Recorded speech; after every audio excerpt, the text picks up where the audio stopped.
I got ice in my veins.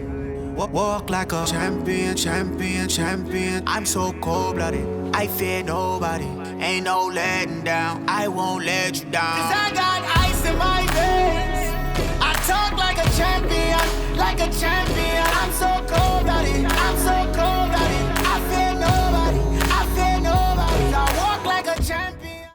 What's up, everybody? This is episode 99 of the Saratobi Sports Podcast, coming to you via the Zooms on this gloomy Wednesday afternoon. Yep. Entering the show today, your lovable co-host, the man, the myth, the legend, just in transition, just stuck in traffic, just on his damn phone, just in thought. Mouth, Thomas. All right, we're gonna excuse that. Ew. And as you've heard, so rudely as he usually does, interrupts my opening on monologues. Jonatello. Hi, John. Hello, Justin. I was gonna go with Johnny Test, but I was like, nah. Two on the nose. Yeah, it's two on the nose. So I went with Jonatello. I'm cool with that. Good. Donatello Versace, his bastard son. Basically, I don't know anything about what you just said, but yeah, sure, let's go with that. Okay. Yeah. Anyway, if you guys did not notice, it is just us two today because our third co-host is out being a whore. Basically, as he always is. This is like a once. This feels like at this point like a once every like 4 weeks type of thing. So yeah, sick days. Right? This man swear he's Kyrie. This is crazy. Oh my god. Oh my goodness. He must be stopped. But you know who cannot be stopped? Jonatello, Dijon Mustard. And that person is a one, Giannis Antetokounmpo. Boy, yeah, oh boy, could he not be stopped? Did what he needed to do. He did. That's like, if they lost that game, and for a moment it looked pretty close, it would not have been Giannis's fault because he really did everything in his power to win Game 6. Chris Paul did not play like this is going to be his last chance to win the finals. No, at least not the whole game, because there were spurts where just I was like, quarter, okay. He went to the second quarter, and I think that was it. Yeah, that was what I was saying. Like, there were spurts where I'm like, okay, this is like Chris Paul is got, even in the fourth quarter when he was starting to hit some of those like tough mid ranges over Giannis. I was like, okay, this is when Chris Paul is going to take over, like how he did in the Clippers series in that fourth quarter. But he just didn't. He just was not playing very aggressive. The Suns like offense kind of fell apart. Like it was like when shit got tough, they just went right back to ISO ball. Drew Holiday, as poorly as he shot last night, did everything else that he needed to do. Drew Holiday gave Devin Booker fits. And I love it. Like, first of all, Devin Booker, I guess this man really doesn't think he commits any fouls ever. Or no, can John, in his defense, no NBA player ever thinks that they commit fouls. Just look at PJ Tucker. And my thing with Devin Booker, right, is the refs were not calling them on him as well. So I feel like that goes into it because he spent 2 games egregiously fouling people and not getting fouled. The Drew Holiday one will forever be legendary. Like the end of yesterday, the fourth, this man literally wrapped every time he goes to like swipe, he wraps the person with his other hand. Like he does no recollection of him doing this. And he will just either argue that or argue that, oh, you're going to call this foul, but you didn't call the foul that was on me. That wasn't really a foul before that where I flopped. Like, yeah, like the only time I ever we'll say like Devin Booker had a case this series was when he wasn't getting the same like the bump calls that Giannis would. Like Giannis was like, as great as he played, he was getting quite a few ticky-tack fouls where it's like, all right, he's too big and strong for you to be just giving him that foul. Whereas, is it that like the LeBron thing where it's like he gets fouled more than you think? He's just so big and strong that it just doesn't seem like it's much contact. No, because it's like there's one thing to like when you see somebody clearly getting hacked and stuff, but if he's going down the lane, guys with their hands, their hands up, that little bump, and like he kind of like just, it's not to say he's flailing, but Yeah. He pushed him off course a little bit. Mm. You see guys not get that call every single like all the time. Like it happened to Devin Booker quite a few times this series. Yeah. With Giannis guarding him. So it was kind of like there wasn't a lot of consistency wasn't the big thing, but I'm not going to say like it was egregious, like because the Suns got some calls that they probably shouldn't have as well. Like I mean, the one on Bobby Portis in the was the third or fourth quarter, the third quarter where he got the technical because he ran on the court. That was great defense. That was phenomenal defense. Yeah. But the Suns got the foul call, and it was so sometimes they work itself out, but still, yeah, crazy eye killer. It is a scare. I wonder what Nikola Mirotic is thinking right now. Out the league, Nikola Mirotic. Freshly shaven Nikola Mirotic. Bro, he looked. It was scary when he was with the Pelicans that one year. Completely different people. But I mean, I think Devin Booker played great throughout the playoffs. I think he did well in the beginning of the series, or even just series in general. But like the other night when they made it close, the Suns almost pulled it out. He was supposed to get fouled out with about 3 minutes left. Oh yeah. So he shouldn't have been in that game anyway. Should not make it close. And on top of that, he was the one who got the ball stripped at the end because Drew Holiday came in, and someone said they were like Drew Holiday like has some of the strongest hands in the NBA, and I'm sure he's built like a football player. So bro, he's very. It gives me very like Kawhi, where it's like, oh yeah, he's strong, but he's stronger than his frame. You know what I mean? Yeah. Like that's like, and you can tell because if motherfuckers like did not have a tight handle, Drew was snatching that shit from people. And you love to see it. Like even I think he finished 4 of 19. Yep. Even if you just said based on how he played in this finals, I would absolutely want Drew Holiday on my team. Still do, always have. Like I mean, he almost had a triple double. He was one rebound shy of a triple double. Bro, he did everything else. He talk about like playing to win. And the thing that I liked is that even though he wasn't shooting great, he stayed aggressive in every other facet as well. You know what I mean? Yes. It's hard not to like Drew Holiday, man, because he was like, shit, my shot's not working. I'm still gonna find open things. Your boy Chris Middleton, mouth. It's KD Light. KD Light. Light. Gassed at the end, but I don't blame him because he was carrying the Bucks for a long time, and we gave Giannis. That's the thing. We gave Giannis the slander that we have throughout this playoffs, or about him not having an offensive bag and stuff like that, and all of that still stands. But at the end of the day, these past 3 games, he did exactly what he needed to do. He came out and just like there's no way around it. He played to the level that you would expect and was completely unstoppable. Yeah, it's funny. Like it's funny because like just going back to Middleton, he started off the game. I came into the game thinking like, all right, I want this going to be like one of your typical Middleton letdown games. Mm-hmm. And for the first quarter, it was like, all right, it wasn't because I think he had like 10 points, something like that. He had like 3 field goals. Mm-hmm. But he went ghost for the rest of the game up until the fourth quarter. And I was like, where's not even the whole fourth quarter, up until that last shot. Yeah. I was like, where is Chris Middleton at? Right. But then he came through. And this is what the Bucks do well. And this is what I've said this, right? And it's not a knock on Giannis. But I remember tweeting, I was like, yo, Chris Middleton can basically take over a game or can handle situations in the game that Giannis simply cannot, which we saw in, I think it was the shot that put him up 6, right? When the Suns cut it to 4. Yep.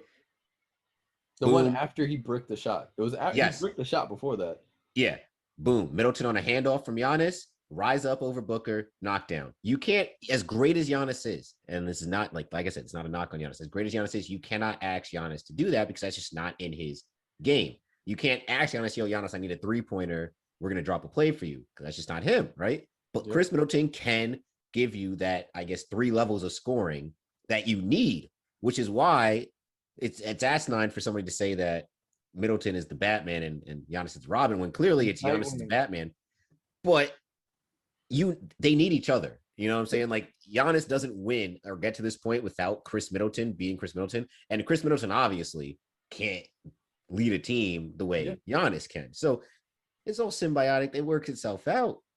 But like you said, with the bag thing with Giannis, Look, I remember having these conversations with people too. I think two things can be true at the same time. Exactly. Giannis doesn't They're not have, mutually exclusive. yeah, they're not. Giannis doesn't have this like quote unquote bag, right? Which look at he's arguably the most physically dominating player in the league, right? But Dwight Howard didn't have he was still great, right? Shaq didn't have once he moved from Orlando and he was like big Shaq Diesel. Shaq had a post game. No, he had a post game, but it wasn't the thing about Giannis, and I feel like it wasn't the bag though. Like it's not just that. It's not just the bag. It's more so how much can you do in a half court. That's what I think it comes down to. But it's kind of funny, like how like you see what's the difference between a Ben Simmons and a Giannis? Giannis both seemed exactly right, like who both have like the one big knock on them is the same thing, right? They can't really shoot, but Giannis will actually try, and that's what makes Giannis a winner, is because Giannis will try. He doesn't care if he airballs 3 free throws in a row. I'm still gonna go to the line. I'm gonna get fouled because I want to do this. Like, even though we keep screaming, got a little nervous the last game though, and was passing out at the end of the game instead of going to the foul line. But this game, I think he only missed 1 free throw. Hold on, I got the stat right here. Giannis missed. He went 17 and 19. Bro, can't ask for more. Can't. That's great. Yeah, that's he fantastic. Hit a fucking he hit a nice little fadeaway mid range. I saw it, bro, right in the paint. It was like, oh my goodness, okay, Giannis, I see you, kid. He's not pussy. I think that's his greatest. I think that's honestly his greatest. He's not afraid to fail. Yeah, I think that's his greatest attribute. Like physicality aside, speed aside, length, his greatest attribute is that he isn't afraid, and if he's not afraid of failing, and doesn't care what anybody thinks. So. You gotta give him credit for that. And he's gonna take, that's the thing. I really feel like this Giannis was completely different from the Giannis we saw in the Nets series. Because exhausted Giannis in the Nets series wanted the game to be over and wanted to go home. He didn't want that. And it was Chris Middleton really carrying. Carrying. But this series, it was like Giannis really took everything on himself and was like, no, like I'm gonna do this. And it goes into how much preparation came into this after being out against the Hawks, like having that time off, having to focus so much on his body and whatever he needed to reset to come out the way he did, I mean, it didn't look great in the beginning, but shit. Oh no, for the first 2 games, you're like, all right, well. And then he flipped the switch. And even then, we can't even really say like the first 2, because he had his 40-point game in game 2, right? That huge 40-point game. Yeah, I think so. Where they ended up losing. So, yeah, I mean, it definitely was a different Giannis from, that Nets series. I will say though that I'm surprised the Suns struggled as much with Giannis and the Bucks size, because I thought the Suns had better size than the Nets. Obviously, you have Ayton. I think Sarge, Sarge going down hurt a lot. I mean, say what you want, he's still a big body that you can just throw out there and gives Giannis a different look. But I thought their physicality wasn't up to par the way that the Nets was in that series, because you had even though Blake Griffin is maybe 3 inches shorter than Giannis, he's still going to body up and be physical. Kevin Durant had looks on Giannis too. It was the physicality. I don't think anybody in the Suns series played as good as defense as Blake Griffin did for maybe 5 of those 7 games in that Bucks Nets series. And I think that's the one who ended up on Giannis when he was in the paint most of the time, but he was just like, Giannis was just bullying him. Like straight up barbecue chicken, like you're too small.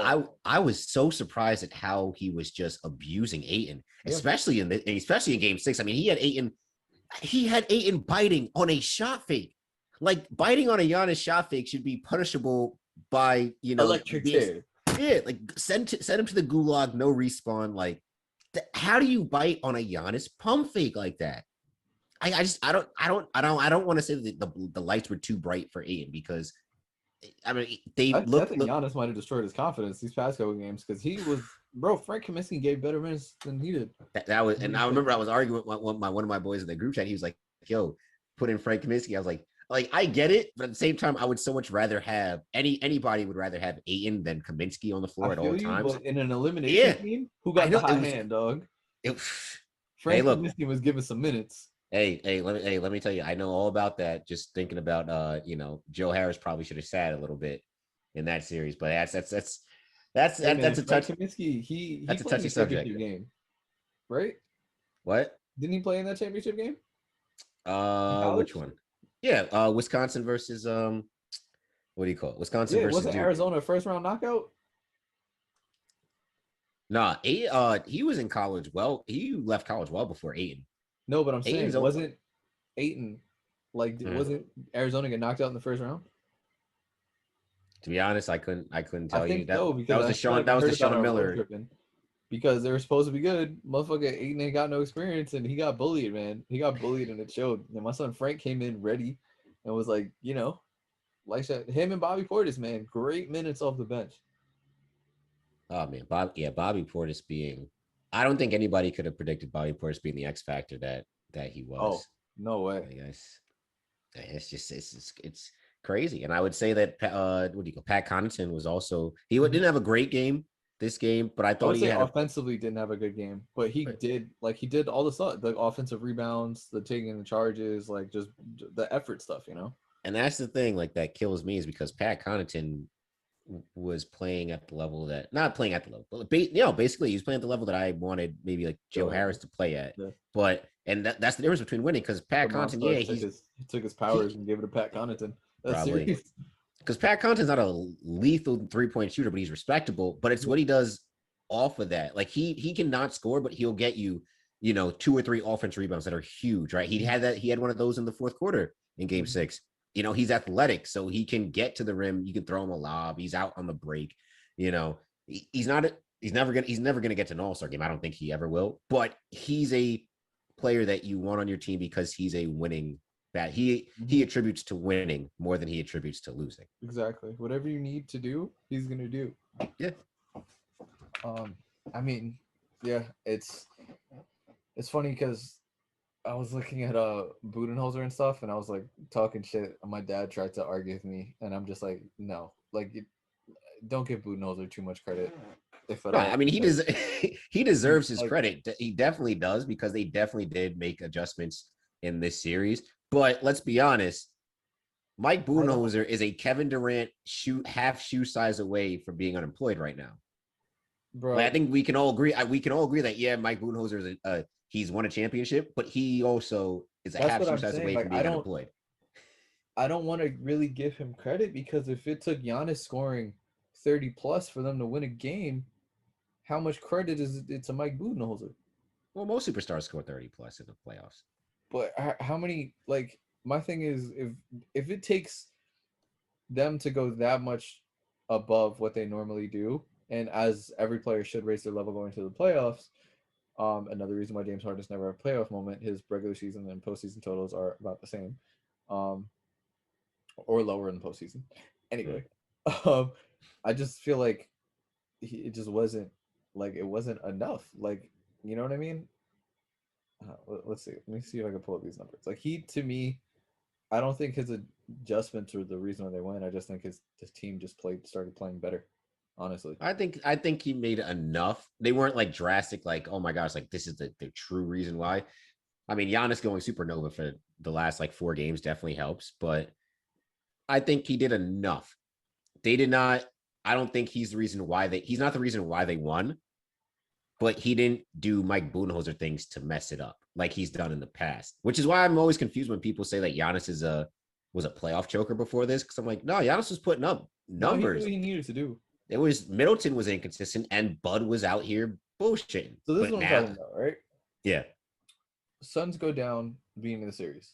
Giannis scores 40, game 2. Right? 42. Yeah. Game 2, they lose. Game 3, I think it was Giannis scores 41. That was the game they blew him out, right? Yeah, Giannis scores 41. Yeah. Game 4, they win again. I think Chris Middleton had 40. Mm-hmm. And then game 5. Game 5 was the Drew Holiday explosion as well. Yeah, game 5, Giannis had 32, Middleton had 29, Drew had 27. That's your big 3 right there. Yeah. And then game 6 is Giannis having 50. So my thing is, how much of that is I feel like to me that's not as much Budenholzer. Is that if anything, that's the Suns not adjusting. Hmm. Well, I mean, like, What did because I don't Budenholzer think I, do? I don't, but His I don't think players that played they. better. Well, that's I don't think the Suns. I don't think the Bucks did anything differently offensively My thing that is, much. I think it was yeah, just a case of guys were just hitting their shots, like Drew, like right, like we saw like Game 6, 4 of 19. It's not like Drew was getting any different shots than what he's been doing the rest of the series. He nah, just he took happened to some be. bad shots in the first half. He takes bad shots every game. But he had some wide open had some some missed Mhm. chippies that has plagued him this playoffs run, at least through the second round on. But I think it's more of a case of just they were just hitting shots and the Suns weren't. You weren't getting the what do you call it? The Booker foul trouble in one of those games definitely hurt. Chris Paul, as good as he was in the first 2 games, wasn't giving you anything. So like, And the thing it's is, if hard you to look really at rely. the Like, where else does the scoring come from on Phoenix if your point guard isn't going to really be doing anything? well, All you that's really have I to mean rely the on is whole thing Booker. about Chris Paul is he gets everyone involved, right? Chris Paul in You're elimination games supposed to. only had 5 assists. This is true. I He had did it notice like if that. you look at the other numbers, I'm looking at it right now. He had Yeah. 26 points, but he only took 2 3-pointers, was 1 of 2, and only had 5 assists. 5 assists, 5 fouls. Yeah. I think like 2 of those fouls came late in the game though. Yeah, So but like still for Chris Paul, who the whole thing is, he's gonna get work your free throws. offense going when the ball's not in Devin Booker's hands.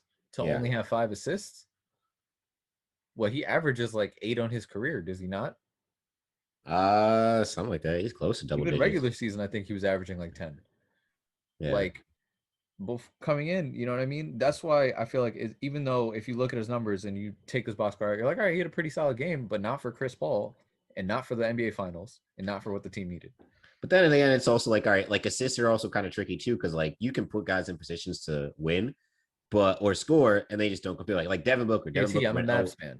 I know all I about know, that. I know. Like D Book went 0 of 7 from 3. The team as a whole went 6 of 25.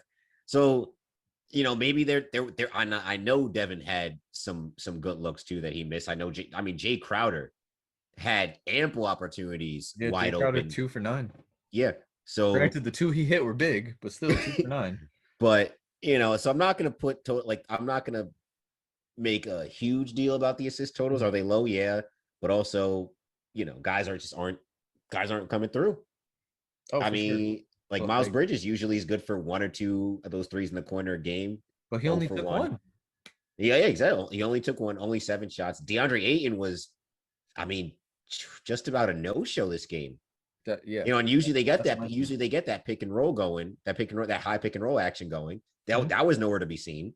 Yeah, and to me that's credit on like the Bucks playing better defensively. You know what I mean? I think the most impact Mike Budenholzer did was playing Bobby Portis, but I feel like and also playing less. I would say playing less.